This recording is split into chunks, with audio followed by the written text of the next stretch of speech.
नमस्कार साथियों, ज्ञानघर YouTube channel में आपका स्वागत है। मैं बीपीएससी फेज 2 के लिए लेकर के आया हूं साइंस का सेट 2। ठीक है, क्वेश्चन हम लोग डिस्कस करेंगे और बिल्कुल अच्छा लेवल का क्वेश्चन है। ठीक है, तो हम लोग आते हैं क्वेश्चन पे बगैर टाइम को किल किए हुए। क्वेश्चन लेकर के आ रहे हैं। आई होप कि इससे पहले वाला जो सेट प्रैक्टिस हुआ है उसमें देखे होंगे और उसमें कुछ क्वेश्चन, एक दो क्वेश्चन का जो आंसर, ये कभी कभी क्या होता है ना, कुछ जानबूझ करके एरर भी किए जाते हैं कि हमारा वीडियो देखा जा रहा है कि नहीं देखा जा रहा है। तो बहुत अच्छा लगा, उसमें आया आंसर। ठीक है ना, तो मैं उनको बहुत तहे दिल से धन्यवाद कहता हूँ जिन्होंने कमेंट किया ये आंसर के ये रूप में कि हाँ ये इसका आंसर ये और इसका आंसर ये, यानी 36 नंबर क्वेश्चंस और शायद 46 नंबर क्वेश्चंस में आए थे। ठीक है ना, मैं उनको तहे दिल से शुक्रिया अदा करता हूँ और हम आते हैं नेक्स्ट क्वेश्चन को लेकर के। ठीक है, चलिए पहला क्वेश्चन है आपके पास, स्क्रीन पे दिख रहा होगा। क्या क्वेश्चन है? अष्टक का नियम किस तत्व तक लागू पाया गया? तो सबसे पहले अष्टक का नियम जो है यानी ऑक्टेट रूल, यानी एक समय में 8 एलिमेंट को जो अरेंज हुआ, ठीक है ना, तो आपको पता होगा कि पीरियोडिक टेबल में कई साइंटिस्ट आए। ठीक है, प्रोस्ट आए, लेवाइजर आए, न्यूलैंड्स आए, मेंडलीव आए। तो न्यूलैंड साहब ने ऑक्टेट रूल दिया, लेकिन ये वैलिड जो रहा अप टू कैल्शियम तक ही रहा, यानी लोअर मास कैल्शियम का एटॉमिक मास होता है 40। ये कहाँ तक वैलिड रहा? कैल्शियम तक। कितना मास तक? 40 मास तक। ठीक है, तो ये करेक्ट आंसर कैल्शियम। अष्टक नियम समझ रहे हैं, यानी कोई भी एलिमेंट बाय कक्ष में 8 इलेक्ट्रॉन। यहाँ अष्टक का नियम होता है कि एक बार में 8 एलिमेंट को सजाना पॉसिबल हुआ लेफ्ट टू राइट में। ठीक है, डोबेनर साइंटिस्ट आए थे, एक बार में 3 एलिमेंट को सजाए सिमिलर प्रॉपर्टीज को लेकर के। न्यूलैंड साहब ने एक बार में 8 एलिमेंट को, एक इसी पे आता है, एक सॉन्ग आता है। कौन सा सॉन्ग? सा रे गा मा पा धा नी सा। आई बात समझ में? यानी सा से जो शुरू हुए तो जो अगला जो सा वाला एलिमेंट आएगा उसका जो फिजिकल प्रॉपर्टी जो होगा ऑलमोस्ट सेम होगा। ये न्यूलैंड साहब के कहने का मतलब था। आई बात समझ में? Next question, according to the Mendeleev periodic law the elements were arranging in the periodic table in order of, यानी मेंडली साहब ने एलिमेंट को अरेंज किया किस बेसिस पे? On the basis of atomic mass. किस बेसिस पे? एटॉमिक मास, यानी इंक्रीजिंग एटॉमिक मास के बेसिस पे। बट मॉडर्न पीरियोडिक टेबल की बात किया जाएगा, किसकी बात किया जाएगा? मॉडर्न पीरियोडिक टेबल की बात किया जाएगा, तो यहां जो हुआ था एटॉमिक नंबर के बेसिस पे अरेंजमेंट हुआ था। मॉडर्न पीरियोडिक टेबल किसने दिया है? मोस्ले ने दिया है। और यहाँ पे जो एलिमेंट का अरेंजमेंट हुआ है on the basis of increasing atomic number. आई बात समझ में? चलिए ठीक है, तो आंसर क्या हो जाएगा? नेक्स्ट क्वेश्चन है आपके स्क्रीन पे। मेंडलीव के आवर्त सारणी में बाद में खोजे जाने वाले तत्वों के लिए अंतराल छोड़ दिया गया था। निम्नलिखित में से किस तत्व को बाद में आवर्त सारणी में स्थान मिला? चलिए, तो इसके लिए जो है मैं आपको एक कोड बता दूंगा, यानी जो मेंडलीव साहब ने कुछ रिक्त स्थान छोड़े थे, खाली जगह छोड़े थे, किस किस एलिमेंट का डिस्कवरी हुआ। तो हम एक कोड आप याद रखिएगा, सीता गीता से अलग, अलगे लिखो, अलगे है। सीता गीता से अलगे है, यानी CSI फॉर सिलिकॉन, गीता GE फॉर गैलियम से इसको इसी तरह से लिया गया, अलग L for aluminium, GE for gallium, GA for यानी गैलियम लिखिए। अलग हमको लिखना था, अलग ही लिखना था एक्चुअली में। चलिए, तो ये नहीं, गैलियम का खोज दिया गया था, सिलिकॉन नहीं खोजा गया था, जो बाद में आया इसीलिए इसको बोला गया ईका। याद रहेगा, ईका सिलिकॉन। ठीक है ना, आई बात समझ में? चलो नेक्स्ट क्वेश्चन देखिए। गैलियम है, ये है जर्मेनियम, ये है गैलियम। आई बात समझ में? यानी गैलियम के बाद जो एल्यूमिनियम का था इसका स्थान हो करके था, इसके बाद किसका खोजा गया था? गैलियम का खोजा गया था। दूसरा सीरीज हमारे पास है क्या? BSc नहीं, एमटेक है, एमटेक है। चलिए, BSc ये B for boron, B for boron, SC for scandium. ठीक है, SC नहीं, एक मिलाने के लिए MTech, M for manganese, T for technetium, टेक्टोनियम यानी TC करते हैं। चलिए, आपको ये याद रहेगा। आई बात समझ में? एक ट्रिक, माने सिलिकॉन खोजा गया, इसके बगल में इसका गैलियम का स्थान छोड़ दिया गया, एल्युमिनियम खोजा गया, इसके बगल में गैलियम का स्थान छोड़ दिया गया। आए बात समझ, तो आपकी स्क्रीन पे देख रहा होगा क्लोरीन, सोडियम, मैग्नीशियम ये सब खोजा जा चुका था। जर्मेनियम उस समय खोजा नहीं गया था। जर्मेनियम यानी हमारे पास सिलिकॉन खोजा हुआ था, जर्मेनियम नहीं खोजा हुआ था, तो germanium is the correct answer. और अगर मल्टीपल चॉइसेस होता तो आपके पास एक कोड है, एल्युमिनियम खोज लिया गया था, उसके बाद आया था गैलियम, गैलियम के लिए रिक्त स्थान थे। बोरॉन खोज लिया गया था, स्कैंडियम नहीं खोजा गया था, स्कैंडियम के लिए रिक्त स्थान थे। ठीक है, मैग्नीज खोजा हुआ था उस समय, टेक्टोनियम का रिक्त स्थान था। आई बात समझ में? तो एक ट्रिक आप याद रखिएगा। कौन सा ट्रिक याद रखिएगा? सीता गीता से अलग है, सीता गीता से अलग है। सिलिकॉन, जर्मेनियम, ठीक है, जर्मेनियम अलग, L for aluminium, G for gallium. आई बात समझ में? ठीक है, बी एस सी नहीं, यानी boron, B for boron, S C मतलब स्कैंडियम, एमटेक मैग्नीज और टेक्टोनियम। ठीक है, याद रहेगा। नेक्स्ट क्वेश्चन पे आते हैं। Which of the following salts does not contain water of crystallisation. देखिए, इसका मतलब ये निम्नलिखित में से किस लवण में क्रिस्टलीकरण का जल नहीं होता है, यानी इसके निर्माण में जल नहीं होता है। तो सबसे पहले आपको फॉर्मूला पता होगा, जिसमें जल होगा इसका मतलब उसका क्रिस्टलीकरण में हमारा जल का प्रयोग किया गया है। जिसके फार्मूला में जल नहीं होगा उसमें जल का प्रयोग नहीं किया गया है। तो ब्लू विट्रोल कहते हैं हम लोग CuSO4 into 5H2O, this the formula of, यानी इसमें पानी है। ठीक है, बेकिंग सोडा, बेकिंग सोडा का आपने फॉर्मूला पढ़ा होगा, sodium bicarbonate NaHCO3, NaHCO3। Washing soda का फॉर्मूला होता है Na2CO3 into 10H2O into 10H2O। आई बात समझ में? जिप्सम का फॉर्मूला होता है CaSO4 इंटू 2H2O, और इसी से बना है 2H2O, इसी से बना है plaster of Paris, POP plaster of Paris, यानी CaSO4। पानी इसमें आधा हो जाता है, हाफ H2O। किसमें पानी नजर नहीं आया दोस्त? पानी नजर नहीं है हमारा बेकिंग सोडा में। तो ये हमारा किस लेके हमारा आंसर क्या हो जाएगा? 4 का आंसर होगा बी। ठीक है, नेक्स्ट क्वेश्चन आते हैं हम लोग। नेक्स्ट क्वेश्चन हमारे पास, सोडियम कार्बोनेट एक क्षारीय नमक है, क्योंकि यह किसका नमक है? देखिए, यह बना हुआ है वीक एसिड और स्ट्रॉन्ग बेस का बना हुआ। किसका बना हुआ? वीक एसिड और स्ट्रॉन्ग बेस का बना हुआ है। देखिए, वीक एसिड और स्ट्रॉन्ग बेस कैसे डिसाइड होता है? यानी एसिड जब भी होगा, यानी किसी कंपाउंड से H+ आयन कंप्लीट रिलीज हो, तो वैसा स्ट्रक्चर को हम लोग कहते हैं स्ट्रॉन्ग एसिड। अगर H+ आयन कंप्लीट रिलीज नहीं होता है तो उसको कहते हैं हम लोग वीक एसिड। और ये जो बना हुआ है ये बनता है बाइकार्बोनेट, H2CO3 कार्बोनिक एसिड से बनता है। किससे बनता है? कार्बोनिक एसिड से बनता है। ठीक है ना? ये कार्बोनिक एसिड जो होता है ये एक वीक एसिड होता है। क्या होता है? वीक एसिड होता है। और स्ट्रॉन्ग बेस जिसमें OH- यानी OH जो है कंप्लीटली आयनाइज होता हो, उसी को हम लोग क्या कहते हैं? स्ट्रॉन्ग बेस कहते हैं। आई बात समझ में? जैसे मान ले आपसे अगर पूछा जाए NaOH कैसा है, तो ये आप आंख बंद करके कहेंगे क्या है? स्ट्रॉन्ग बेस है। क्या है? स्ट्रॉन्ग बेस है। क्योंकि ये जब हाइड्रोलाइज होगा तो ये टूट जाएगा किस में? Na+ और OH- में। जितना OH इसमें उपस्थित था वो पूरे के पूरे अलग हो गया। आई बात समझ में? चलिए, तो यानी आंसर क्या हो जाएगा?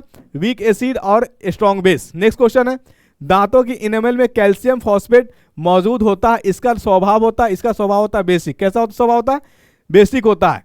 ठीक है, इसका फॉर्मूला अगर आपसे पूछ दे तो फॉर्मूला लिखिएगा Ca3PO4 का होल ट्वाइस, PO4 का कैल्शियम फॉस्फेट, कैल्शियम फॉस्फेट ये हमारा फॉस्फेट है, या याद रखिएगा। ठीक है ना? फॉर्मूला कैल्शियम फॉस्फेट का फॉर्मूला Ca3PO4 होल 2। चलिए नेक्स्ट क्वेश्चन आते हैं हम लोग। नेक्स्ट क्वेश्चन क्या कह रहा है? सामान्यतः धातु अम्ल के साथ क्रिया करके लवण और हाइड्रोजन गैस देती है, लेकिन इसमें एक एक्सेप्शन है। कौन सा? Nitric acid. नाइट्रिक एसिड जो है हाइड्रोजन गैस नहीं देती है। तो क्वेश्चन ऑप्शन होगा तो इसको देख लेते हैं हम लोग। सभी हाइड्रोजन गैस देती है लेकिन नाइट्रिक एसिड नहीं देती है, तो आंसर क्या हो जाएगा? आंसर इकलौता HNO3 होगा answer. The composition of aqua regia, रिगला लिखा गया है, this is the aqua regia. क्या है? एक्वा रेजिया है।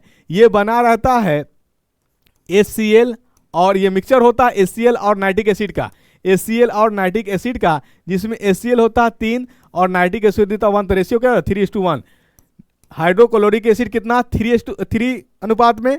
और नाइट्रिक एसिड कितना? ये पावर ऊपर नहीं यहाँ है, ठीक है ना, यहाँ पे, इसको समझ लीजिएगा आप लोग। चलिए कोई दिक्कत। आंसर क्या हो जाएगा? ये 3 होता है हाइड्रोक्लोरिक एसिड और नाइट्रिक एसिड कितना? 1 होता है, तो 3:1 आंसर। निम्नलिखित में से कौन सा आयनिक यौगिक नहीं है? देखिए, आयनिक यौगिक अपने अनुसार आप समझिए कि वैसा यौगिक जो मेटल और नॉन मेटल से मिलके बना हो, मतलब धातु और अधातु से मिलके बना हो, उसे हम लोग कहते हैं आयनिक। जो धातु और अधातु से मिलके बना हो उसको कहते हैं आयनिक। और जो सिर्फ अधातु से मिलके बना होता है उसे हम लोग कहते हैं कोवैलेंट। क्या कहते हैं? कोवैलेंट कहते हैं। तो यहाँ चेक कर लीजिए, पोटेशियम, पोटेशियम क्या है? पोटेशियम आपका धातु है, क्लोरीन क्या है? अधातु है। तो ये जब भी कंपाउंड बनाएगा आयनिक बनाएगा। चलिए, HCl ये अधातु है, हाइड्रोजन भी अधातु, क्लोरीन भी अधातु, ये बनाएगा कोवैलेंट कंपाउंड। CCl4 होना चाहिए यहाँ पे, CCl4, ठीक है। तो ये कार्बन भी आपका अधातु है, क्लोरीन भी अधातु है, तो ये बनाएगा कोवैलेंट। क्या बनाएगा? कोवैलेंट। NaCl सोडियम मेटल है, क्लोरीन नॉन मेटल है, ये बनाएगा आपका आयनिक, ये बनाएगा आपका आयनिक। आई बात समझ में? पोस्चर एंड बैलेंस, आंसर क्या हो जाएगा इसका? निम्नलिखित में कौन सा आयनिक यौगिक नहीं है? तो आयनिक यौगिक नहीं है तो आयनिक है, ये आयनिक है, यानी बी और सी आयनिक यौगिक नहीं है। आंसर क्या हो जाएगा? Both B and C, both B and C is the correct answer. आई बात समझ में? चलिए next question. Posture and balance of the body is control by, ये जो होता है पोस्चर, जो भी शरीर का जो संतुलन बैलेंस करता है वो हमारा हिंड ब्रेन का पार्ट में से एक आता है सेरिबेलम। सेरिबेलम किसका पार्ट है? हिंड ब्रेन का। किसका पार्ट है? हिंड ब्रेन का एक पार्ट है सेरिबेलम, ये कंट्रोल करता है बॉडी का बैलेंस को। आई बात समझ में? सेरिब्रम किसका पार्ट है? ये फोर ब्रेन का पार्ट है। किसका पार्ट है? फोर ब्रेन, अग्र मस्तिष्क का। मेडुला भी हिंड ब्रेन का पार्ट है जो इनवॉलंटरी को कंट्रोल करता है। आई बात समझ में? पोन्स भी आता है किस में? हिंड ब्रेन में ही आता है। मेडुला, मेडुला ऑब्लंगाटा, पोन्स और सेरिबेलम जो कनेक्टिंग होता है, इसको हम लोग कहते हैं, क्या कहते हैं? ब्रेन स्ट्रीम कहते हैं। चलिए, स्पाइनल कोड ऑरिजिनेट्स फ्रॉम, मेरुरज्जु की उत्पत्ति होती है कहां से होती है? मेडुला से होती है। कहां से होती है? मेडुला से। चलिए नेक्स्ट क्वेश्चन। मेडुला किसका पार्ट है? हिंड ब्रेन का पार्ट है। हिंड ब्रेन का पार्ट मेडुला है। चलिए आइए नेक्स्ट क्वेश्चन कह रहा, द मूवमेंट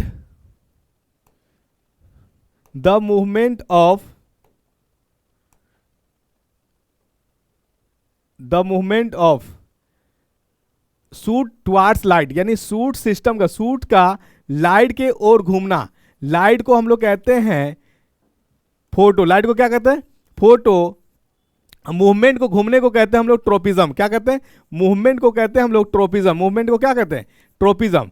यानी जो लाइट की तरफ घूमेगा उसको क्या कहते हैं? फोटोट्रोपिज्म। क्या कहेंगे? फोटोट्रोपिज्म। तो आंसर क्या होगा?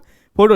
अब जियोट्रोपिज्म क्या होगा? जियोट्रोपिज्म का मतलब होता है, जियो का मतलब अर्थ, यानी अर्थ के तरफ घूमेगा उसको क्या कहेंगे? जियोट्रोपिज्म कहेंगे।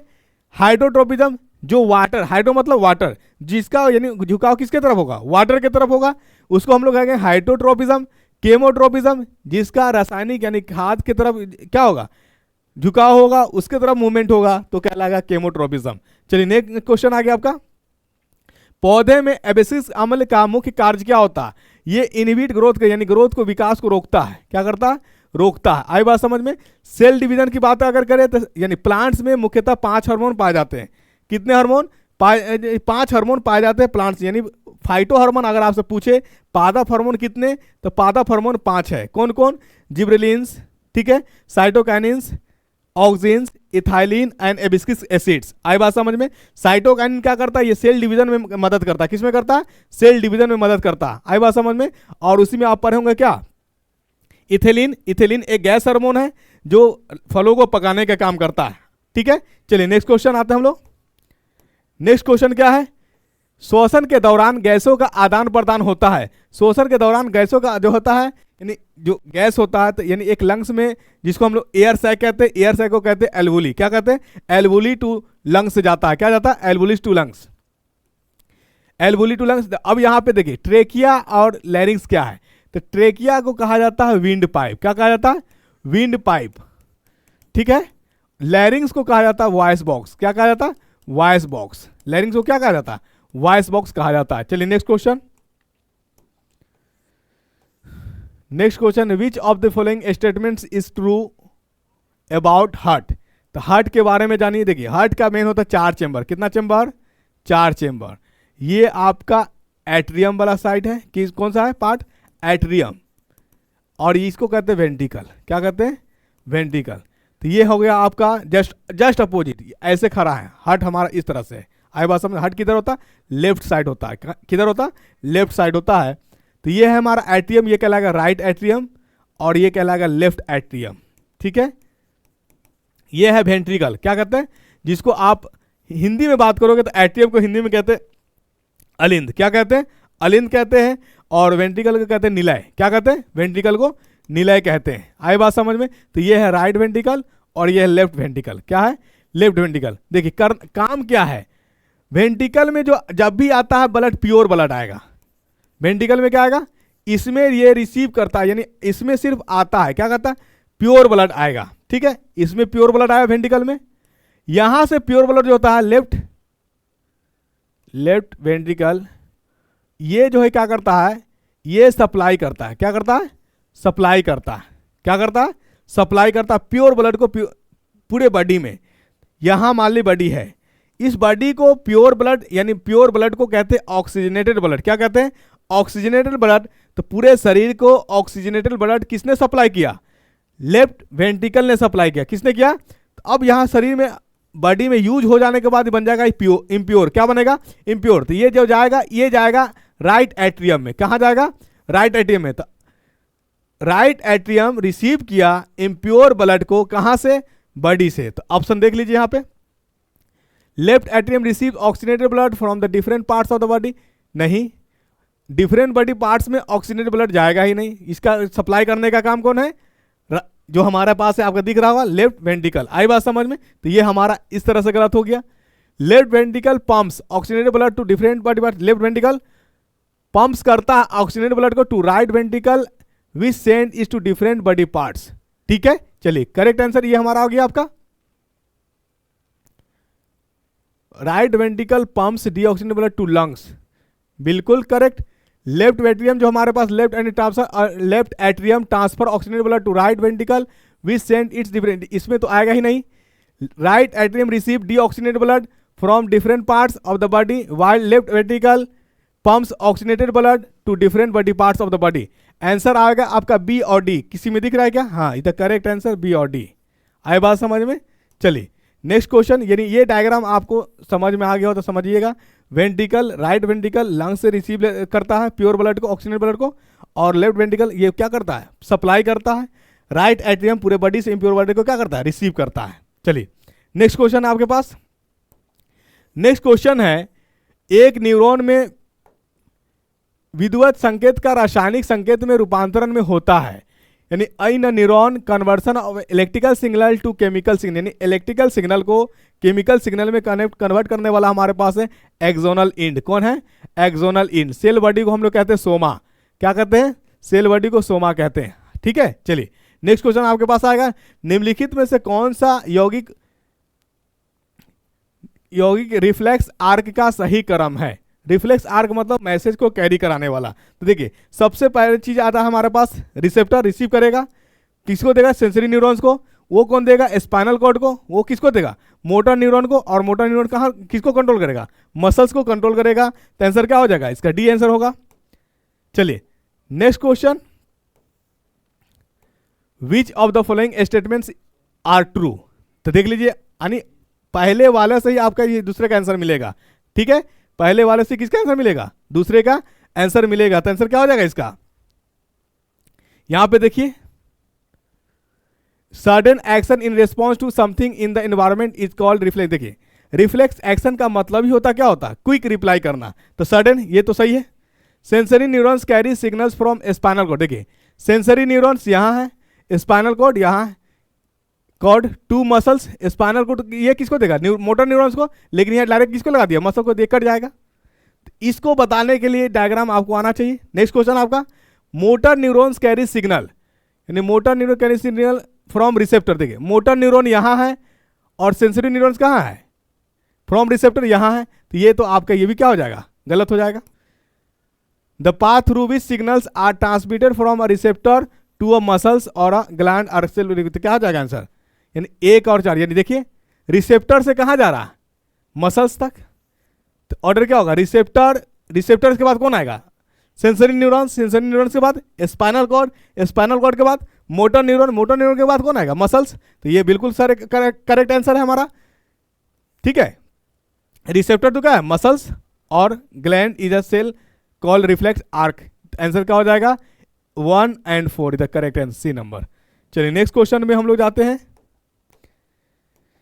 नेक्स्ट क्वेश्चन है आपकी स्क्रीन पर, निम्नलिखित में से कौन पौधे की वृद्धि से संबंधित नहीं है? जो यानी प्लांट्स के ग्रोथ हार्मोन में काउंट नहीं किए जाते हैं, उसका नाम है एबिस्किस एसिड। क्या नाम है? एबिस्किस एसिड। आए बात समझ में? ये इलोंगेशन, ठीक है, इलोंगेशन थिकनेस के लिए काम करता है, साइटोकाइनिन सेल डिवीजन के लिए काम करता है, ये डिफरेंशिएट बॉडी पार्ट्स यानी हाइट में, टॉलनेस में, आए बात समझ में, इसको इंक्रीमेंट कराता है। चलिए, iodine is necessary for the synthesis of which hormones? Iodine जो है जरूरी है किस हार्मोन के लिए? थायरोक्सिन हार्मोन के लिए। थायरोक्सिन कौन रिलीज करता है? Thyroid gland. थायरोक्सिन हार्मोन कौन रिलीज करता है? थायरॉयड ग्लैंड करता है। चलिए नेक्स्ट क्वेश्चन आपके पास, choose the correct statement about insulin. Insulin के बारे में कौन सही है? तो देखिए, इंसुलिन जो होता है ब्लड शुगर लेवल को क्या करता है? मेंटेन, डिक्रीज करता है, कम करता है। तो ये हमारे लेवल को बैलेंस करेगा, ये तो सही है, ये सही है। स्टेटमेंट करेक्ट पूछ रहा है, बिल्कुल। तो करेक्ट क्या हो जाएगा? It is produce from pancreas, यानी इंसुलिन को सीक्रेट कौन करता है? Pancreas. It regulates growth and development of body. नहीं, ग्रोथ एंड डेवलपमेंट के लिए हमारे पास एक हार्मोन है जिसको कहते हैं ग्रोथ हार्मोन। क्या कहते हैं? Growth hormone. Insufficient secretion of insulin will cause diabetes. अगर कमी हो जाए तो डायबिटीज हो जाएगा, बिल्कुल सही। तो आपका करेक्ट स्टेटमेंट कौन कौन हो जाएगा?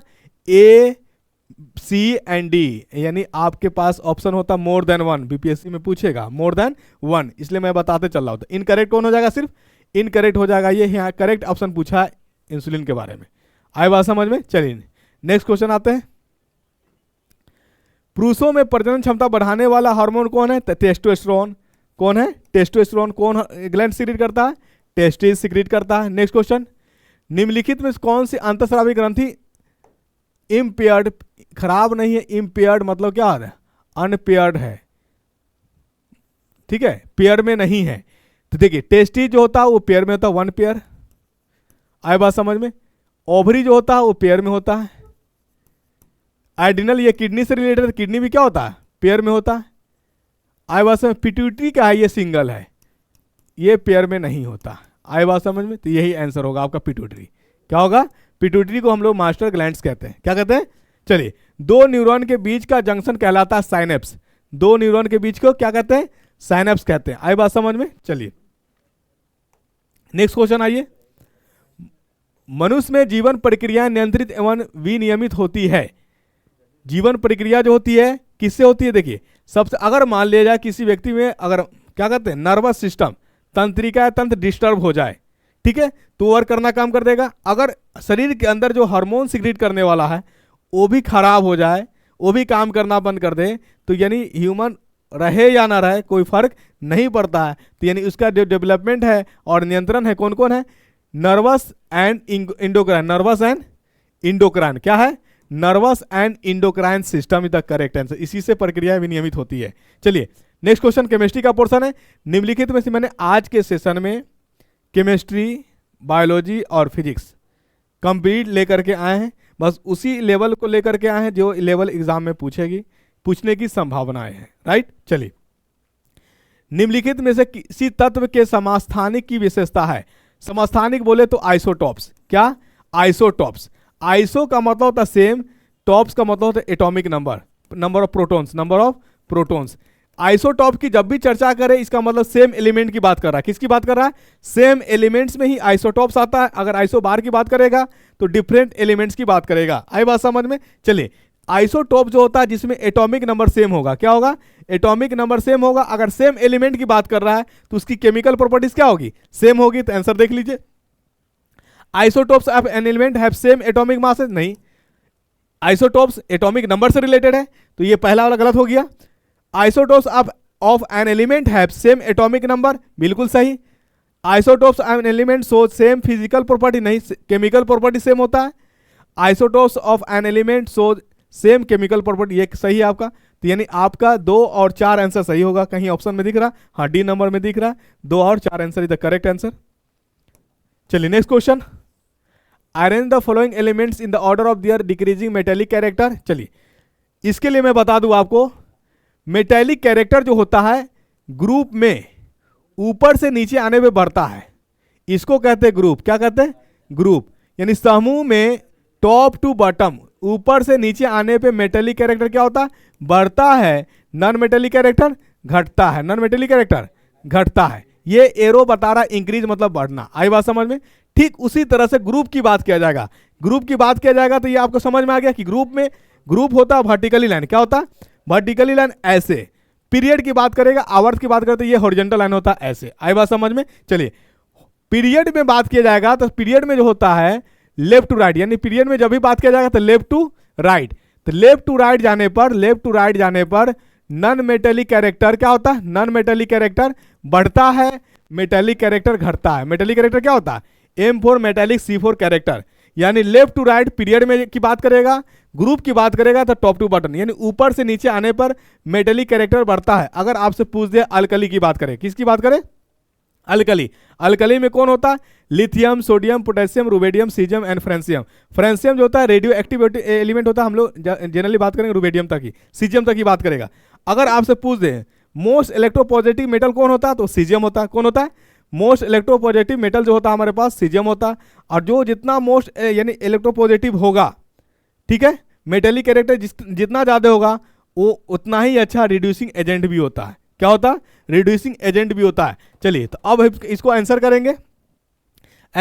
देखिए क्वेश्चन क्या है, यानी आपको इसका अरेंज करना है। सोडियम, सिलिकॉन, क्लोरीन, मैग्नीशियम और एल्यूमिनियम पीरियड की बात करिए किस में जाएगा, तो इसको हम लोग पहले नीचे कर लेते हैं। क्या करते हैं? नीचे यहां पे अरेंज करते हैं। चलिए देखिए कैसे हम लोग बात करेंगे कि ये सेम पीरियड का है। देखिए जब भी अगर बात किया जाए अरेंजमेंट की, ये हमारे पास न्यूक्लियस, ये है सेल, के सेल, एल सेल और एम सेल। के में कितना? 2, एल में कितना? 8, एम में कितना? बोलिए, एम में कितना? 18। आई बात समझ? 2, 8, 18। चलिए तो यहां तक के जोड़िए कितना होगा? 8 2 10 इलेक्ट्रॉन, 10 और 18 कितना हो जाएगा? 10 और 18 बोलिए, 10 और 18 28, 10 18 28 हो जाएगा। ठीक है, कौन कौन होगा इसमें जोड़ लीजिए। 3s वाला है, 3p वाला है और 3d वाला है। इसमें l में कौन कौन है? 2s है और 2p है। k में कौन है? 1s है। आई बात समझ में? कोई दिक्कत नहीं। इसको कहते हैं फर्स्ट सेल, इसको कहते हैं सेकेंड सेल, इसको कहते हैं सेकेंड सेल। आई बात समझ? इसको कहते हैं थर्ड सेल। कोई दिक्कत? बोलिए, कोई दिक्कत नहीं। अब यहां पे बात करना है हमको कि ग्रुप। अब यहां सबसे पहले देखिए, अगर आपको बताना होगा कि सेम ग्रुप का है कि नहीं, तो सबका एटॉमिक नंबर आपको पता होना चाहिए। क्या होना चाहिए? एटॉमिक नंबर पता होना चाहिए। तो हम बता दें आपको, ये है 11, सोडियम का कितना? 11, मैग्नीशियम का होता है 12, एल्यूमिनियम का 13, सिलिकॉन 14, क्लोरीन 17। तो अब अगर हम इस आधार पे कॉन्फ़िगरेशन करेंगे, इसको लीजिए न्यूक्लियस का, ये हमारा फर्स्ट सेल, ये सेकेंड सेल, ये थर्ड सेल। बात समझ में आ रही है? बात करिएगा, देखिए फर्स्ट में कितना इलेक्ट्रॉन रहेगा? 2 इलेक्ट्रॉन रहेगा। सेकेंड में कितना रहेगा? 8 रहेगा। दोनों को जोड़िए तो कितना हो जाएगा? 10। आपका जो दिया हुआ कितना? 11 से शुरू हो रहा है, क्या 11 है, 12 है, 13 है, 14 है, 15, ऑलमोस्ट यही एलिमेंट है। सोडियम है, क्लोरीन है, मैग्नीशियम है, एल्यूमिनियम है, सिलिकॉन है, राइट। चलिए सोडियम के पास होता 11, तो अब यहां तक तो 10, 11 के लिए कहां लाई करेगा? इसमें थर्ड में। 12 भी, यानी इसमें कहां तक रहता है? 18 तक रहेगा। इसमें कहां तक रहेगा? 18 तक रहेगा। तो आप मुझे बताइए 11वां कहां सेट करेगा? इसी में। 12 भी कहां करेगा? इसी में। 13 भी कहां करेगा? इसी में। 14 भी कहां करेगा? इसमें। 15 भी कहां करेगा? इसमें। 17 भी कहां करेगा? यानी इसमें 18 तक एग्जिस्ट करेगा। क्या करेगा? 18 तक एग्जिस्ट करेगा। बात समझ में आई या नहीं आई? तो 18 तक एग्जिस्ट करेगा, इसका मतलब ये हो गया, ये कहलाएगा हमारा फर्स्ट पीरियड। क्या कहलाएगा? First period. ये कहलाएगा सेकेंड पीरियड। क्या कहलाएगा? Second period. ये कहलाएगा थर्ड पीरियड। यानी जो भी आपका एलिमेंट दिया हुआ है वो सब के सब थर्ड पीरियड का है। क्या है? थर्ड पीरियड का है। और थर्ड पीरियड जो है लेफ्ट टू राइट जाने पर, पीरियड में लेफ्ट टू राइट जाने पर नॉन मेटेलिक कैरेक्टर क्या होता है? नॉन मेटेलिक कैरेक्टर बढ़ता है। क्या होता है? नॉन मेटेलिक कैरेक्टर बढ़ता है और मेटेलिक कैरेक्टर घटता है। तो अब बताइए लेफ्ट टू राइट, सबसे लेफ्ट साइड में आपका है सोडियम, उसके बाद कौन है मैग्नीशियम, उसके बाद कौन आएगा एल्युमिनियम, सिलिकॉन और क्लोरीन। ठीक है, आई बात समझ में। चलिए, तो ये हमारा यानी सबसे कम मेटेलिक कैरेक्टर किसका होगा, नॉन मेटेलिक कैरेक्टर किसका, सोडियम का। सबसे कम किसका, तो ये ऑर्डर तो हुआ नहीं। सबसे ज्यादा किसका होगा, क्लोरीन का होगा। किसका होगा, सबसे ज्यादा क्लोरीन का होगा नॉन मेटेलिक कैरेक्टर। तो ऐसा ऑर्डर देखिए किस में दिख रहा है, क्लोरीन का सबसे ज्यादा होगा, उसके बाद किसका सिलिकॉन का, उसके बाद किसका एल्युमिनियम का, उसके बाद किसका मैग्नीशियम का, सबसे कम किसका, सबसे कम होगा आपके सोडियम का। राइट, तो करेक्ट आंसर कौन हो जाएगा, A number is the correct answer. समझ में बात आई या नहीं आई। पीरियड क्योंकि निकाला तो ऐसे भी कॉन्फ़िगरेशन करके जाता, लेकिन मैं इससे आपको बता दिया हूं कि कहां, यानी थर्ड सेल में 18 इलेक्ट्रॉन तक रह सकता है। ठीक है, तो थर्ड सेल में यानी 18 आपके पास एटॉमिक नंबर पता होगा तो आप बता सकते हैं कि यही थर्ड सेल ही बताएगा क्या, पीरियड। क्या बताएगा, पीरियड बताएगा। सेकेंड में जो भी आएगा तो हमारा क्या कहलाएगा, तो सेकेंड में कौन कौन आएगा, तो जोड़ लीजिए हाइड्रोजन और हीलियम तक तो यही है। सेकेंड में कौन कौन आएगा, लिथियम, और कौन आएगा बेरिलियम, बोरोन, कार्बन, और कौन ऑक्सीजन। ठीक है, और कौन आएगा, ऑक्सीजन आएगा। कोई दिक्कत बोलिए, जो भी इलेक्ट्रॉन, ऑक्सीजन का कितना होता है, नाइट्रोजन भी इसमें आएगा। तो ये नहीं, हमारे पास सेकेंड पीरियड का कौन कौन हो गया, lithium, beryllium, boron, carbon, nitrogen और ऑक्सीजन। Any doubt, clear. चलिए, इसी में आपका क्या आएगा, फ्लोरीन भी आएगा, फ्लोरीन भी आएगा आपके पास, यानी जोड़ करके आपके पास 10 होना चाहिए। सेकेंड पीरियड में आपका हीलियम भी आएगा, क्या आएगा, हीलियम भी आएगा। यहां से यहां तक जोड़िए 8 और 10, यानी 1 से लेकर के 10 तक के एटॉमिक नंबर जो भी आएगा, यानी 1 और 2 को छोड़ दीजिए। 1 और 2 कहां जाएगा, फर्स्ट पीरियड में।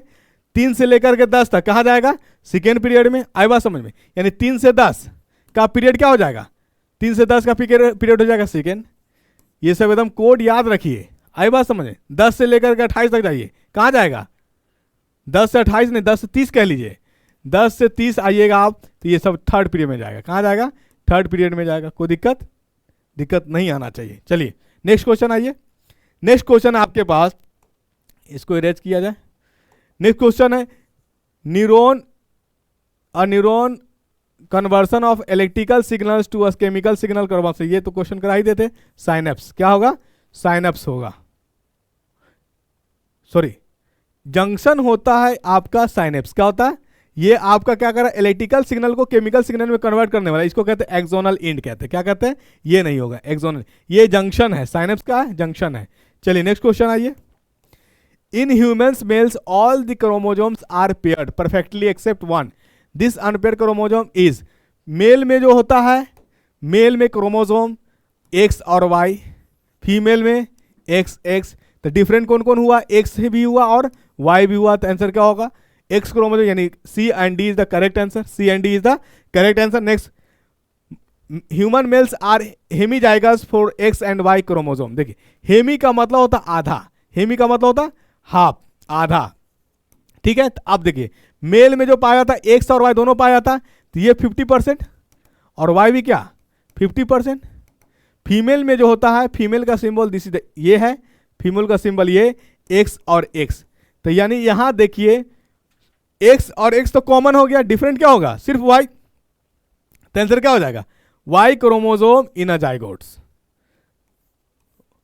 वाई मेल में भी एक्स है, फीमेल में भी एक्स है। मेल में हमारा वाई है, फीमेल में वाई नहीं है। तो दोनों में अगर बात करें डिफरेंट कौन है, ओनली वाई क्रोमोजोम है, तो हमारा वही कहलाएगा हेमीजाइगस। आई बात समझ में। चलिए नेक्स्ट क्वेश्चन। नेक्स्ट क्वेश्चन आपके पास, a zygote which has an X chromosome inherited from the father will develop in the के। अगर फादर में पाया जाता एक्स और वाई, बेबी यानी बॉयज हो कि गर्ल्स हो, ये डिसाइड करता है कौन, यानी मेल ही, यानी मेल ही ट्रांसफर करता है। एक्स अगर ट्रांसफर किया तो यानी गर्ल्स होगा, वाई ट्रांसफर अगर हुआ है तो बॉयज होगा। आई बात समझ में। तो मेल ने क्या ट्रांसफर किया, एक्स किया है, तो जो बेबी हमारे पास होंगे कौन होंगे, गर्ल्स होंगे। आई बात समझ में। चलिए नेक्स्ट क्वेश्चन।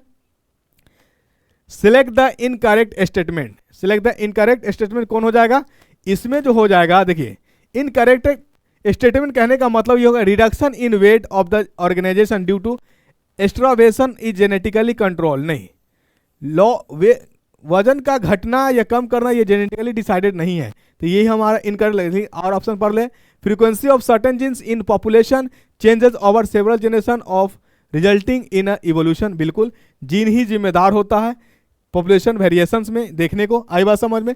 नेक्स्ट क्वेश्चन है, low weight parents can have heavy weight progeny, बात सही है, यानी ये जरूरी नहीं है कि अगर पेरेंट्स का वजन कम है तो उससे होने वाला प्रोगेनी का मतलब ऑफस्प्रिंग संतान, तो उसकी भी वजन कम आ जाए, ये जरूरी नहीं है। चलिए, traits which are not inherited over generation do not causes evolution, देखिए ट्रेट बोलते हैं एक्चुअली में हम लोग बोलते हैं कैरेक्टर्स को, क्या कहते हैं, तो ये कैरेक्टर जो होता है कैरेक्टर चेंज भी होता है, ये नहीं कि जिसकी कैरेक्टर अगर बैड कैरेक्टर हुआ है तो उसके आने वाला हर एक संतान का कैरेक्टर बैड ही हो। ट्रेट का मतलब एक्चुअली मीनिंग, मतलब मेंडल साहब ने सबसे पहले जब लिया था तो क्या किया था, कैरेक्टर ना बोल करके ट्रेट्स ही बोला था, पी प्लांट्स को सिलेक्ट करते समय क्या बोला था, ट्रेट्स बोला था, यानी ट्रेट्स का मतलब होता है कैरेक्टर, राइट, आई बात समझ में। चलिए, तो यानी इन कैरेक्ट, यानी ये सब करेक्ट है, इन करेक्ट में आपको ये दिख रहा है B number, B number is the correct answer. चलिए नेक्स्ट क्वेश्चन आइए आपका, नेक्स्ट क्वेश्चन है, two registers of resistance 2 ohm and 4 ohm, देखिए ohm is the unit of resistance, ऐसा यूनिट ओम किसका है, रेजिस्टेंस का है, आई बस ये फिजिक्स है आपके पास। 2 ओम को ऐसे लिखेंगे, 4 ओम ऐसे है, ठीक है।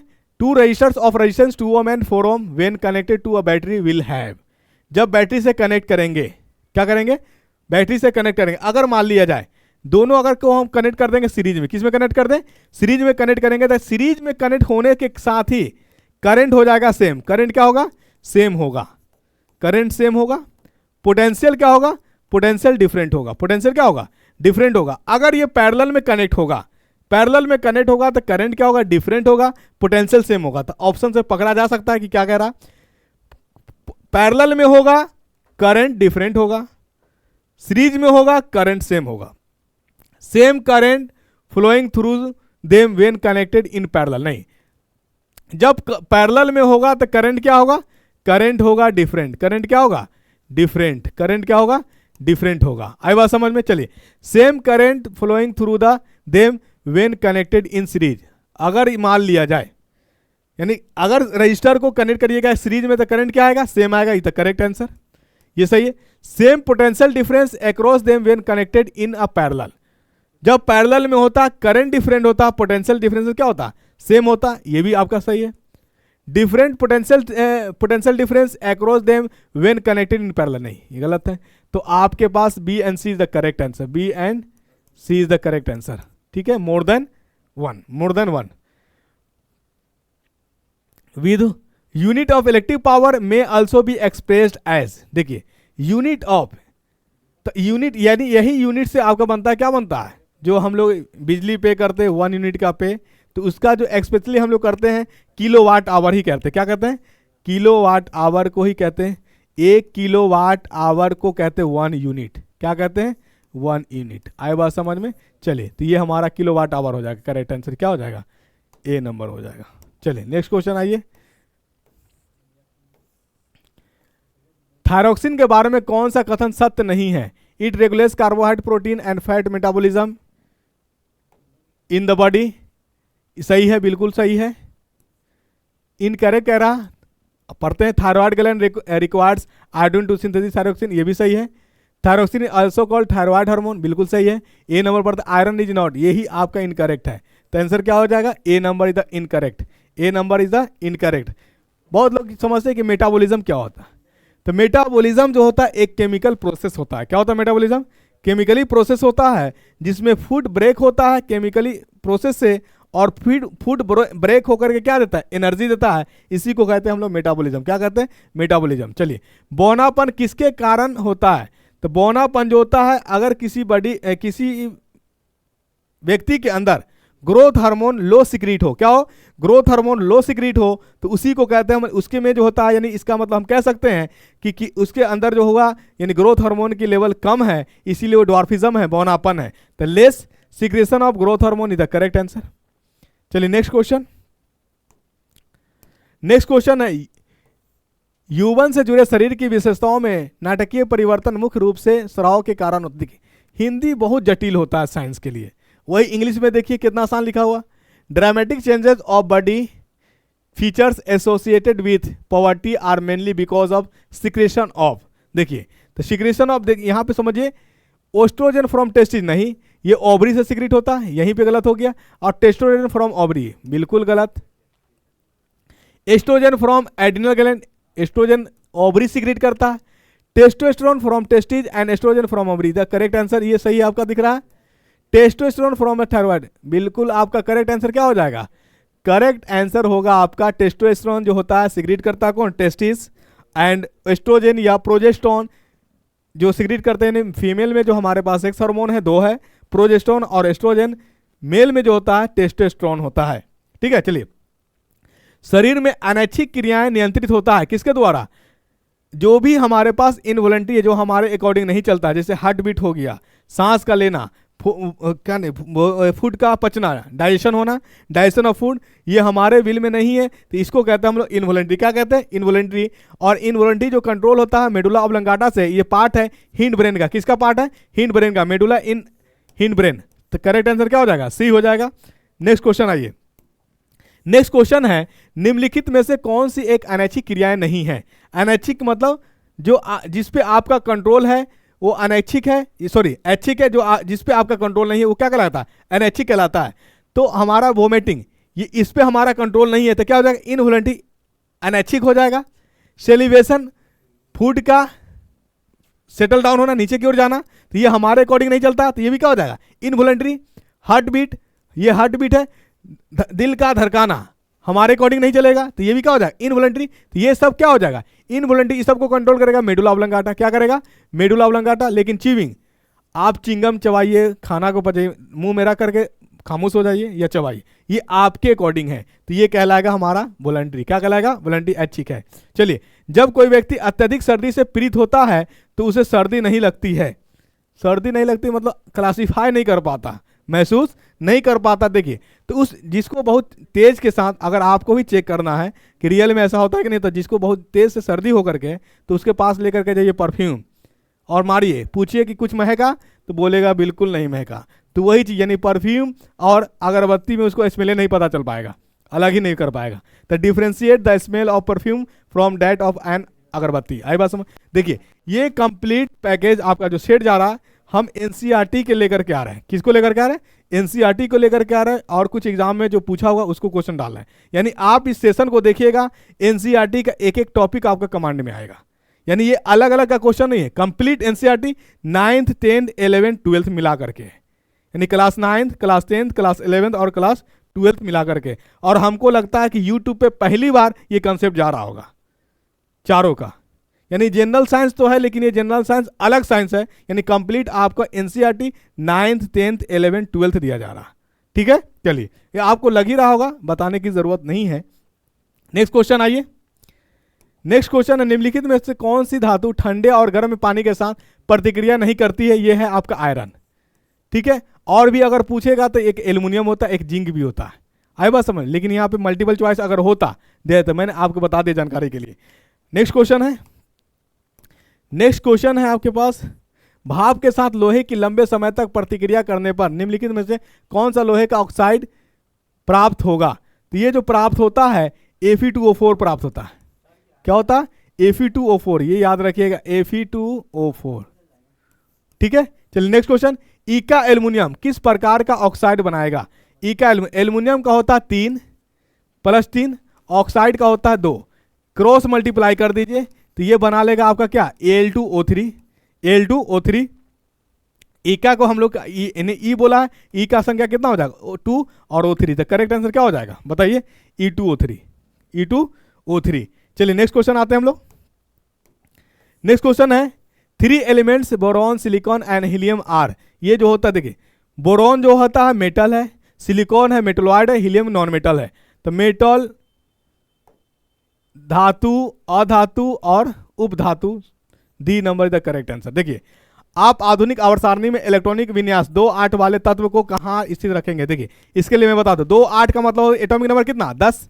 10 किसका होता है, 10 होता है, हमने कल एक ट्रिक बताया था, और अगर आपने नहीं देखा हो तो उस ट्रिक को देख लीजिएगा। इनर्ट गैस का, इनर्ट गैस को याद रखने का मैंने ट्रिक बताया था, और एक कोड है, क्या है, helium, neon, argon, krypton, xenon और रेडॉन, और लास्ट था क्रिप्टन था, जेनॉन था, रेडॉन था और यूयूओ था। आई बात समझ में? हीलियम का होता है 2, इसका होता है 10, 2 से 10 जाने के लिए कितना 8 का जम मारे, इसका होता है 18। नियोन से लेकर के आर्गन तक था, कितना का जम मारे, 8 का जम मारे तो 18 हो गया। आर्गन से क्रिप्टन जाने के लिए आपको क्या मारना पड़ेगा, 18 का जम, तो ये हो जाएगा 36। क्रिप्टन से जेनॉन जाने के लिए 18 का जम मारना है, तो ये हो गया था कितना, 36 18 कितना 54। आई बात समझ में? इसके बाद रेडॉन से, जो जेनॉन से रेडॉन जाने के लिए मारना था जम हमको 32 का, कितना, तो ये हो गया था हमारा 86। क्या हो गया था, रेडॉन से यू तक जाने के लिए 32 का मारना था जम, तो ये हो गया था आपका कितना 118। यानी लास्ट 118 एलिमेंट कौन कौन है, यू यू ओ है। आई बात समझ में? यानी हरभजन, नेहरा, अगरकर 0 रन पर आउट, ये ट्रिक था बताने का। और अगर आपको कॉन्फ़िगरेशन जानना है तो इस ट्रिक को, इस इलेक्ट्रॉनिक कॉन्फ़िगरेशन को हमेशा याद रखिए। This is the magic number generated by ज्ञान घर। यानी यूट्यूब पे पहली बार ये मिलेगा, किसी का न कॉपी है न किसी ने अभी तक दिया है। राइट? आई बात समझ में? यानी याद रहेगा। यानी हीलियम सबसे पहले कौन आया, हीलियम, हीलियम के बाद कौन, नियोन, हीलियम से नियोन जाएंगे तो कितना का जम मारेंगे, 8 अपने तरफ से जोड़ दीजिए। हीलियम का पता है आपके पास, 8 जोड़ दीजिएगा 10, 10 हो जाएगा नियोन का। नियोन में 10 जोड़ दीजिए, अगला है आर्गन, उसका हो जाएगा 18, 18 में आप 18 जोड़ दीजिए, ये क्रिप्टन का हो जाएगा 36। आई बात समझ में? क्रिप्टन में 18 यानी 36 में 18 जोड़ दीजिए, 54 हो जाएगा जेनॉन का। जो 54 में 32 जोड़ना है, 32 जोड़ दीजिए, 86 हो जाएगा रेडॉन का। 86 में 32 जोड़िएगा, ये हो जाएगा 118, ये यू यू ओ होता। आई बात समझ में? यू यू ओ। अन नील है, नीलियम है, ये आपका यानी 100 के एभव का नाम वाला है, ये ऐसा साइंटिस्ट अपने नाम पे डाल दिया। अब देखिए एटॉमिक नंबर है 10, तो 10 इज द नियोन, किसका है, नियोन का। कॉन्फ़िगरेशन करिए, कॉन्फ़िगरेशन में बता दूं, के में आता 1s2, एल में आता 2s2 और 2p6, ठीक है। एल एम में आता है 3s2 3p6, ठीक है, 3d10 जोड़ लीजिए 10। 10 हमको पुराना, तो सबसे पहले कौन आएगा, 1s2 आएगा, उसके बाद आएगा 2s2, तो 1s2, 2 में जो जाएगा इलेक्ट्रॉन जाएगा, ठीक है। तो यहां तक नियोन के पास है 10, आपने एस को दिया 2, उसके बाद आएगा 2s, 2s में कितना दिया 2, तो यहां गया 4, उसके बाद आएगा 2p6, किस में गया, लास्ट इलेक्ट्रॉन किस में गया, लास्ट इलेक्ट्रॉन p में गया। ग्रुप बताने के लिए लास्ट इलेक्ट्रॉन जिसमें जाएगा, अगर p में जाएगा तो उसमें अपने तरफ से 12 जोड़ दीजिए। लास्ट इलेक्ट्रॉन कितना आया 6, अपने तरफ से 12 जोड़ना, ग्रुप बताने के लिए हो जाएगा 18। क्या हो जाएगा 18, यानी all inert gas, all inert gas यानी हीलियम, नियोन, आर्गन, क्रिप्टन, जेनोजन, ये 18वां समूह का एलिमेंट्स है। ये आंसर हो जाएगा क्या 18। कॉन्फ़िगरेशन मैंने बता दिया, एस के लिए कॉन्फ़िगरेशन आएगा तो जो इलेक्ट्रॉन जितना आएगा वही उसका ग्रुप हो जाएगा। पी वाले के लिए लास्ट इलेक्ट्रॉन जितना आएगा उसमें अपने तरफ से जो है क्या जोड़ दीजिएगा, अपने तरफ से 12 जोड़िएगा ग्रुप बताने के लिए। अगर आपसे पी वाला में वैलेंस इलेक्ट्रॉन पूछे तो यानी 2 और 6 8 जोड़िएगा, वैलेंस इलेक्ट्रॉन कितना हो जाएगा, वैलेंस इलेक्ट्रॉन हो जाएगा 8, कितना हो जाएगा, वैलेंस इलेक्ट्रॉन 8 हो जाएगा। तो यहां से भी आपका कंफ्यूजन, जो आउटर मोस्ट इलेक्ट्रॉन होता है उसी को हम लोग कहते हैं वैलेंस इलेक्ट्रॉन। आई बात समझ में? चलिए नेक्स्ट क्वेश्चन आइए। नेक्स्ट क्वेश्चन है आपके पास, एक तत्व जो सभी कार्बनिक यौगिकों का आवश्यक संबंधित है। देखिए ऑर्गेनिक कंपाउंड कार्बन से शुरू होता है, कार्बन का ग्रुप समूह होता है 14, कहां होता है 14, तो करेक्ट आंसर क्या हो जाएगा ग्रुप 14, ग्रुप 14। देखिए आवर्त 2 के तत्व के लिए निम्नलिखित में से कौन सा सबसे बाहरी कोश है, आवर्त 2 के लिए यानी पीरियड 2 के लिए। तो हमने बताया आपको, ये है न्यूक्लियस, के है एल है, के को कहते हैं फर्स्ट ऑर्बिट यानी फर्स्ट पीरियड यानी फर्स्ट आवर्त है ये, एल को कहते हैं सेकंड आवर्त। तो ये बताइए एल वाले के लिए ये हमारा के है जो इंटर हो गया, एल हो गया बाहर, तो यानी जिसका यानी सेकंड पीरियड की बात अगर करें, द्वितीय आवर्त की बात करें, तो उसका जो बाहरी कक्ष है वो है एल है, क्या है बाहरी कक्ष एल सेल है। चलिए नेक्स्ट क्वेश्चन आइए। Which of the following statements about the modern periodic table are incorrect. देखिए सबसे पहले जानिए modern periodic table. Modern periodic table ने आइसोटोप के बारे में पोजीशन दिया, यानी सेम एलिमेंट का पोजीशन उसी में डाला। दूसरा क्या पोजीशन दिया, इसने एटॉमिक नंबर के बेसिस पे एलिमेंट को क्या किया, अरेंज क्या, एक increasing atomic number, increasing atomic number modern periodic table किसने दिया है, मॉडर्न पीरियोडिक टेबल मोस्ले ने दिया है। तो अब हम चेक करते हैं ऑप्शन पे, इनकरेक्ट कहा, the elements in the modern periodic table are arrange on the basis of decreasing atomic number, नहीं, इंक्रीजिंग एटॉमिक नंबर पे अरेंज हुआ है, यहां लिख दिया डिक्रीजिंग, ये याद रखिएगा। The elements in the modern periodic table are arrange on the basis of their increasing atomic mass, ठीक है, एटॉमिक मास, एटॉमिक नंबर पे, modern periodic table atomic number के इंक्रीजिंग पे था। Isotopes are placed in adjoining group in the periodic table, नहीं, यानी जो isotopes था, आइसोटोप्स उसको जो अरेंज किया था, यानी जिसका जो आइसोटोप्स उसका पोजीशन सेम पोजीशन में रखा गया था। The elements in the modern periodic table are arrange on the basis of increasing atomic number, यानी करेक्ट आंसर हमारा D number is the correct answer. चलिए नेक्स्ट क्वेश्चन आइए। नेक्स्ट क्वेश्चन, आधुनिक आवर्त सारणी के बाद निम्नलिखित में से कौन सा कथन सही है, कौन सा कथन, देखिए आधुनिक आवर्त सारणी से आवर्त आया था टोटल 7, आवर्त कितने, आवर्त आए 7, समूह कितने, समूह आए हैं 18, समूह 18। आवर्त जो होता है इस तरह का लाइन होता है, इसको क्या कहते हैं, हॉरिजॉन्टल, क्या कहते हैं इसको, हॉरिजॉन्टल कहते हैं। इस लाइन को कहते हैं हम लोग वर्टिकल, यानी वर्टिकल लाइन कितने थे, टोटल 18 थे, वर्टिकल लाइन कितने, टोटल 18, यानी 18 वर्टिकल कॉलम्स को कहते थे ग्रुप, ये सही है। 7 horizontal rows are known, group नहीं, 7 वर्टिकल कॉलम नहीं, 7 हॉरिजॉन्टल को हम लोग पीरियड बोले थे, 18 हॉरिजॉन्टल रो आर पीरियड्स नहीं।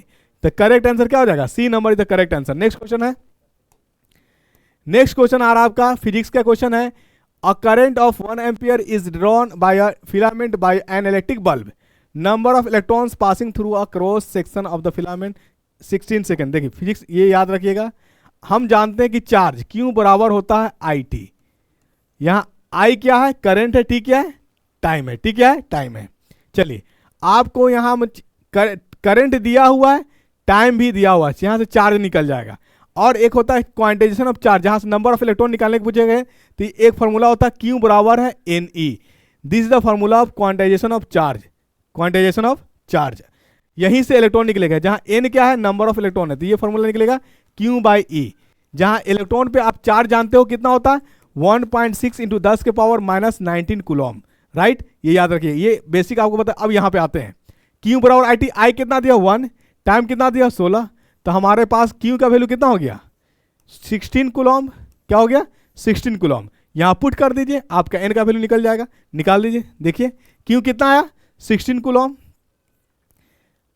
ई का वैल्यू कितना होता है 1.6 इंटू 10 के पावर -19 कूलॉम, सी से सी कट गया, कोई डाउट नहीं, -19 को ऊपर भेज दीजिए, माइनस से तो ऊपर जाती क्या हो जाएगा 10 के पावर +19 हो जाएगा, 1.6 से ये डिसिमल हटाइएगा तो ऊपर क्या हो जाएगा 10 चढ़ जाएगा, 16 से 16 कट गया, तो 10 के पावर यानी बेस सेम है आपका 10 इंटू 10 के पावर 19, तो क्या हो जाएगा इस पे पावर 1, बेस सेम होगा तो पावर क्या होता है ऐड होता है, तो 10 के पावर कितना 20 आएगा, 10 के पावर 20। नंबर ऑफ इलेक्ट्रॉन्स की संख्या कितने हो गए 10 के पावर, है क्या ऑप्शन, हाँ ए में आपका दिख रहा होगा। चलिए नेक्स्ट क्वेश्चन आइए, नेक्स्ट क्वेश्चन है आपके पास, नेक्स्ट क्वेश्चन है आपके पास क्या है, 1/5 ओम के 5 प्रतिरोध का उपयोग करके बनाया जा सकने वाला अधिकतम प्रतिरोध कितना है, अधिकतम प्रतिरोध कितना है। देखिए जब आपसे अधिकतम प्रतिरोध पूछे तो जो आपका ओम दिया हुआ, ओम ऐसा यूनिट है रेजिस्टेंस का प्रतिरोध का, तो जब भी मैक्सिमम पूछे तो जो भी दिया हुआ उसको सीरीज में जोड़ दीजिए, कहाँ जोड़ दीजिए सीरीज में जोड़ दीजिए, तो सीरीज का मतलब होता है एक ही श्रेणी क्रम में, श्रेणी क्रम में जोड़ दीजिए, 5 को है तो 5 को जोड़ दीजिए, तो 1/5 1/5 1/5 1/5 1/5 5 को हो गया, जोड़िएगा तो कितना हो जाएगा आर समतुल्य कितना हो जाएगा, देखिए 1/5 प्लस 1/5 प्लस क्या 1/5 प्लस 1/5 प्लस कितना 1/5, तो एलसीएम हो जाएगा हमारा कितना 5, ऊपर में 5 कट करके कितना हो जाएगा 1 ओम, तो मैक्सिमम कितना हो जाएगा 1 ओम हो जाएगा, कहीं कहीं इसी को ओम लिखेगा जिससे ओम का सिंबल है रिप्रेजेंटेशन, आई बात समझ में। चलिए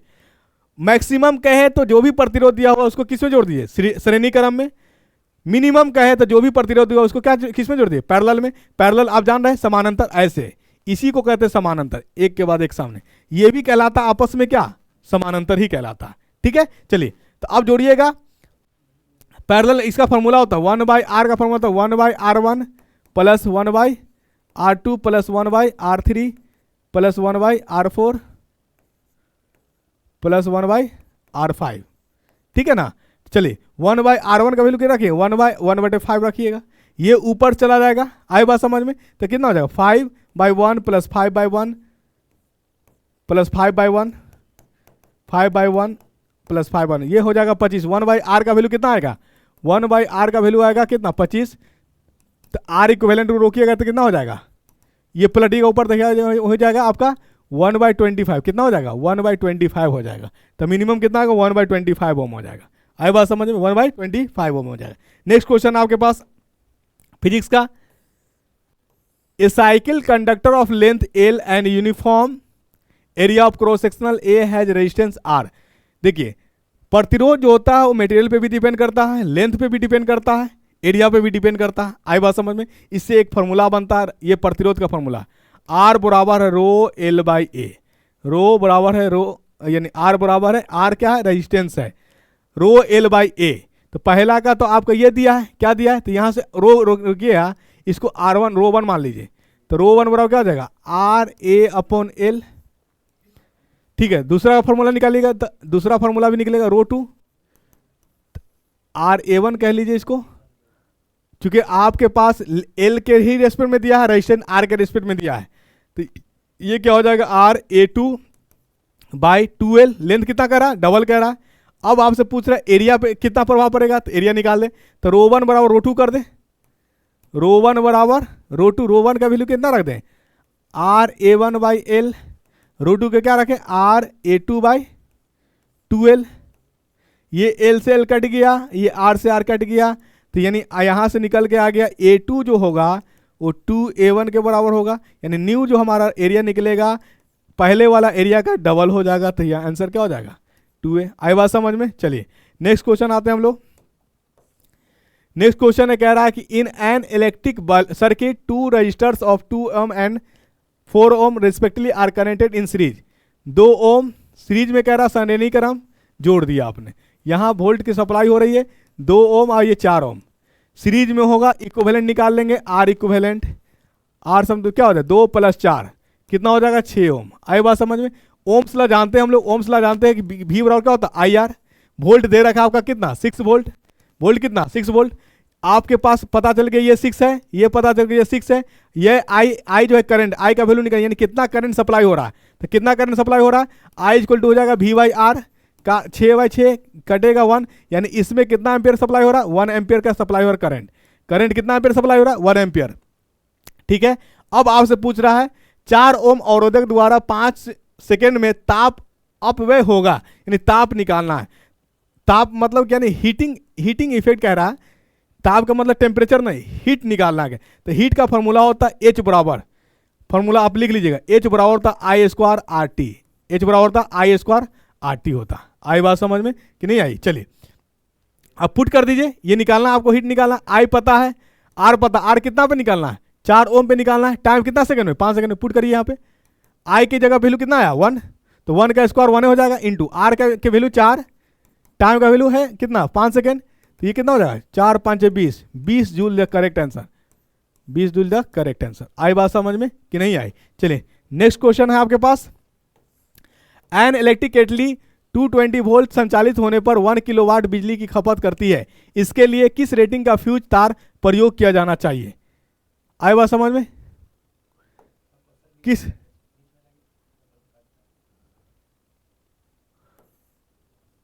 किस रेटिंग का रहना चाहिए? देखिए यहां पे आपका दिया हुआ क्या है, पावर दिया हुआ है, क्या दिया हुआ है पावर। क्या पावर कितना, ये किलोवाट जो है ना, वाट यूनिट होता है पावर का। आपको फिजिक्स बताने समय में आपको यूनिट पे कमांड होना चाहिए। किलोवाट कह रहा है तो इसका वाट जैसी लगा, इसका मतलब पावर का है, पावर 1 किलोवाट, इसको वाट में कन्वर्ट कर 1 × 1000, ये हो जाएगा कितना 1000 वाट, क्या हो जाएगा 1000 वाट, ठीक है। आई बात समझ में? चलिए नेक्स्ट क्या करा, वोल्ट कितना है 220 वोल्ट दे रखा है, वोल्ट कितना 220। चलिए आपसे करंट का वैल्यू पूछ रहा है, तो पावर का फॉर्मूला होता है पावर = VI, पावर = VI, या पावर का फॉर्मूला होता है क्या वर्क बाय टाइम भी होता है, और फॉर्मूला अगर यहाँ पे पुट करिएगा ओम्स लॉ से, V equal to I R होता है, तो V के जगह पुट करिएगा, क्या करिएगा I के जगह पुट करिएगा, तो I जगह क्या हो जाएगा V बाई आर। तो ये आपका फॉर्मूला ऐसे भी बन सकता है V स्क्वायर बाई आर। आए बात समझ, ये आपके डेरिवेशन निकालने के तरीके हैं। ठीक है, चलिए तो आपका दिया हो, देखिए पावर पता है, वोल्टेज पता है, ये निकल नहीं जाएगा, तो आई बराबर क्या हो जाएगा, आई हो जाएगा P बाई V। पावर कितना दिया है 1000, क्या दिया है 1000, वोल्ट कितना दिया है 220। आए बात समझ में, यानी 100 बटे कितना आ जाएगा 22 आ जाएगा, काटिएगा तो कितना आ जाएगा 22 चौके 80, 4.54 करीब आ गया। तो इसको अप्रोक्स मानेंगे कितना 5 एम्पियर, क्या मानेंगे 5 एम्पियर मानेंगे। 5 से ज़्यादा हो रहा है, क्या हो रहा है 5 से ज़्यादा हो रहा है, आंसर क्या हो जाएगा आपका, अगर ऑप्शन में होगा 5 जो भी हो डिसिमल होगा तो डिसिमल माना जाएगा। हाँ ऑप्शन में 5 एम्पियर है तो मार देंगे 5 से ज़्यादा जा रहा है डिसिमल के बाद उसको मान लेते हैं। ठीक है, नेक्स्ट क्वेश्चन आइए, निम्नलिखित में से कौन सा तत्व वैलेंस इलेक्ट्रॉन की अधिकतम संख्या प्रदर्शित करता है, वो फास्फोरस 5 होता है, इसका कितना होता है 5 होता है। चलिए नेक्स्ट क्वेश्चन आइए, सॉरी 57 छूट रहा है आपका, देखिए 57 नंबर क्वेश्चन देखिए, एक लंबी धारा प्रवाहित सीधी परिनालिका के अंदर चुंबकीय क्षेत्र की ताकत होती है सोलेनॉइड। देखिए एक सोलेनॉइड होता है, एक रॉड के ऊपर ये डाला जाता है, ठीक है ना, परमानेंट। इसमें डालने के बाद क्या होता है, जब इसमें विद्युत धारा प्रवाहित होता है तो इसमें चुंबकीय गुण आ जाता है, क्या आता है, और चुंबकीय गुण आता है तो यानी एक जगह ज्यादा और एक जगह कम नहीं होता, सभी जगह समान होता है, क्या होता है सभी जगह समान होता है। तो आंसर क्या होगा, स्ट्रेंथ ऑफ मैग्नेटिक मोमेंट, फिर ये हमारा क्या हो जाएगा ऑल आर इक्वल। चलिए इसका तो फॉस्फोरस आंसर कर दिए। नेक्स्ट क्वेश्चन आइए, निम्नलिखित में से कौन क्यू एफ, ये क्यू नहीं होगा ओ होगा, क्यू एफ नहीं हो, ओ एफ और एन की परमाणु त्रिज्याओं की सही बढ़ता हुआ क्रम है। देखिए ये तीनों जो है, ऑक्सीजन का एटॉमिक नंबर बताइए आपका कितना होता है, ऑक्सीजन का एटॉमिक नंबर होता है 8, फ्लोरीन का कितना होता है 9, नाइट्रोजन का कितना होता है 7। ये आपका देखिए हमने बताया बाबू 3 से लेकर के 7 10 तक, 3 से लेकर के 10 तक का पीरियड सेम है, सेकेंड पीरियड वाला है, क्या है सेकेंड पीरियड वाला है, पीरियड सेम है, रटने का कोई झंझट नहीं। एटॉमिक नंबर 3 से लेकर के एटॉमिक नंबर 10 तक का सेम पीरियड है सेकेंड, तो पीरियड सेकेंड आ गया। पीरियड सेकेंड में लेफ्ट टू राइट जाने पर रेडियस जो होता है, रेडियस घटता है, क्या होता है रेडियस घटता है। तो ऑर्डर क्या हो जाएगा हमारा, यानी सबसे ज्यादा किसका होगा नाइट्रोजन का होता है, ठीक है, उसके बाद बोलिए, उसके बाद ऑक्सीजन का, उसके बाद फ्लोरीन का। तो हमारा जो ऑर्डर जब साइज एटॉमिक नंबर इसका ज्यादा है तो जस्ट रेडियस क्या हो गया जस्ट अपोजिट, यानी हमारे पास क्या होगा FON ऑर्डर क्या दिया है FON इंक्रीजिंग ऑर्डर में, यानी हमारा क्या हो जाएगा सबसे ज्यादा नाइट्रोजन का। मतलब क्या हो जाएगा पीरियड में जाने के बाद एटॉमिक रेडियस क्या होता है, एटॉमिक रेडियस क्या होता है, एटॉमिक रेडियस घटता है। एटॉमिक क्यों घटता है, क्योंकि नेगेटिव चार्ज क्या होता है बढ़ता है, और जब सेल के अंदर नेगेटिव चार्ज जाएगा, किसी एलिमेंट पे नेगेटिव चार्ज आएगा तो न्यूक्लियस के पास जो प्रेजेंट है प्रोटॉन वहां पे, और आउटर सेल में इलेक्ट्रॉन, उसके बीच में क्या होगा अट्रैक्शन होगा, और अट्रैक्शन होने की वजह से आप बताइए साइज घटेगा कि बढ़ेगा, तो साइज घटेगा। जब साइज घटेगा तो रेडियस घटेगा या बढ़ेगा, रेडियस भी घटेगा। तो करेक्ट आंसर आपका क्या हो जाएगा D number is the correct answer. देखिए निम्नलिखित में से किस तत्व कोई परमाणु त्रिज्या सबसे अधिक होती है। जब ग्रुप की बात किया जाए, देखिए यहां ग्रुप में डिसाइड होगा, क्या होगा ग्रुप में डिसाइड, ये सेम ग्रुप का है आपका सोडियम पोटेशियम, और ये है मैग्नीशियम और कैल्शियम। तो सोडियम देखिए लिथियम सोडियम और पोटेशियम, ठीक है, उसके बाद आपके पास है बेरिलियम मैग्नीशियम और कैल्शियम। ये अल्कलाइन अर्थ मेटल है, ये उतना रिएक्टिव नहीं है। आपके पास क्या है पोटेशियम जो होता है मोर रिएक्टिव होता है, इसलिए पोटेशियम का आयोनिक रेडियस क्या होगा ज्यादा होगा। विथ रेस्पेक्ट टू अल्कली का ज्यादा होता है अल्कलाइन अर्थ मेटल से। यहाँ कंक्लूजन क्या लगाइएगा, अल्कली मेटल जो होता है उसका जो होता है डाउन टू ग्रुप में जाने पे साइज बढ़ता है विथ रेस्पेक्ट टू किसके अल्कलाइन अर्थ मेटल के रेस्पेक्ट में। चलिए नेक्स्ट क्वेश्चन आइए। नेक्स्ट क्वेश्चन है आपके पास, मनुष्य के युग्मज में लिंग गुणसूत्र के युग्मों की संख्या होती है कितनी, यानी 6 क्रोमोसोम 1 पेयर होता है। The theory of evolution of species by natural selection was given by, ये डार्विन ने दिया, डार्विन ने दिया, किसने दिया है डार्विन ने दिया है। अब लगता है क्वेश्चन कंप्लीट हो गया है। चलिए कंप्लीट आपका, यानी आज 62 क्वेश्चन कंप्लीट हुआ है। फिजिक्स भी आए इसमें, केमिस्ट्री भी आए, बायोलॉजी भी आए। कंप्लीट एनसीईआरटी का पैकेज आपके पास जा रहा है। सेट देखिए, दोस्तों को शेयर भी करिए। अच्छा लगे तो कमेंट भी करिए, जैसा आपको लगे। ठीक है, चलिए, थैंक यू।